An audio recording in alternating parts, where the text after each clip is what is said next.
do you know that you're cut out for something like this? Because it doesn't sound like it's an easy on-the-job kind of a training situation. Like salespeople every day face rejection. It's not something that we would naturally incline ourselves to do. You run into burning buildings when everybody else is running out. How did you know this was something you were cut out for?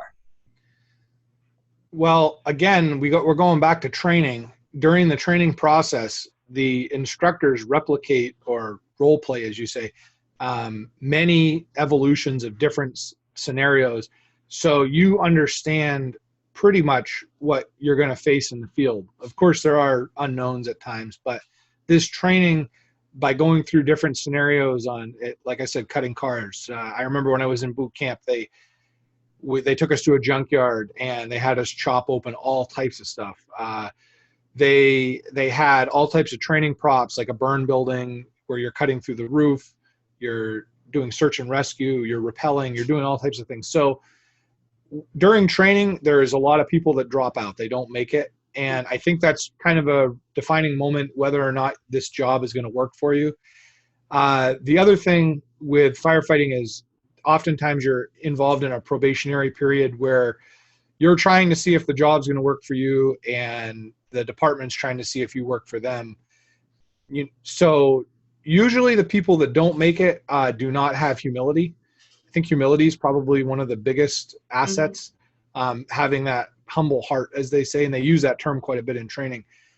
Because if you're unable to adapt and change to the different circumstances, it won't work out for you. So thankfully, I had some really good mentors, which I'm big on mentoring, and they helped me through the processes that I had challenges with, and then eventually everything did work out, and I have enjoyed a successful career in public safety. I love what you just said too about the humble heart, because that is one thing that I find myself repeating to salespeople a lot, which is it's not about the latest tactic or the latest tool or the latest technology. It's about, do you have the kind of humility that you're always going to be learning, willing to adapt, and have a personal process to do so? Those are the salespeople. Those are the firefighters. Those are the people that actually are able to adapt to changing circumstances, especially in today's world where things are changing so fast, especially in emergency situations where, as I'm sure you know, things can change on a blink of an eye. So tell me a little bit about how you manage the emotions of the job, because even in sales, it's a lot of times the things that happen in your head are going to impact your behaviors.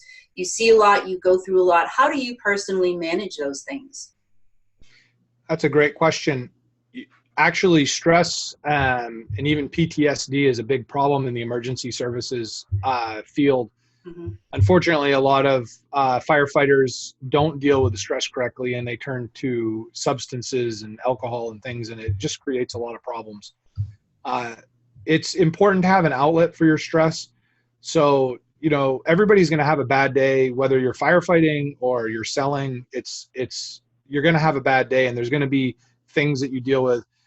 Personally, I think of some of the calls I've been on where a child has passed away in the call, and it's very difficult to deal with and process because we're humans. Right. I'm a father as well, and I understand the grief that this person might be feeling, and you're always asking yourself, did you do everything you could? But at the end of it all, your training, you followed your training, you followed what you learned, and you did your best, and sometimes there isn't a good outcome. So and I'm sure in sales it's that way too, because you're not always going to cash in on what you're looking for. But with the leftover emotions, there's a couple things that I've found over the years that have really helped.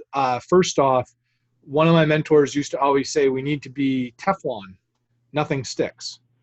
So when we have a bad day, we can have a bad day, but we need to move on. We need to take that and not allow it to stay with us. The other thing that a mentor suggested is trying to find an outlet, something to do with your time when you're not feeling your best. So for instance, what I did with my time was I started working on motorcycles, and I actually created a YouTube channel, #backdraftbikes, if you're interested in checking out my channel.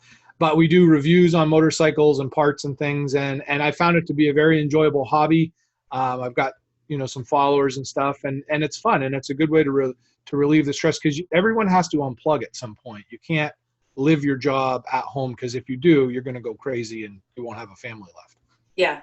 I think that's so important for not only salespeople, but sales leaders and managers to remember, is that we are not dealing with machines. We're dealing with humans who need to have some way to relieve that stress and that outlet. And it's actually, I think, for sales leaders, and you've maybe even seen this in the fire department, there's ways to have outlets that are even at, team building exercises, as you mentioned, that, there's a real collaboration there. A lot of people going through the same things. I know I have some other firefighter friends of mine that and their favorite thing to do is to go out into the wilderness, go rafting, do some kind of an extreme sport, and then, and they sit around the campfire and they talk about these things, and they make each other laugh. It's an outlet for them, whereas I listen to some of the stories that they tell and I'm horrified, but for them, it's like, this is their outlet.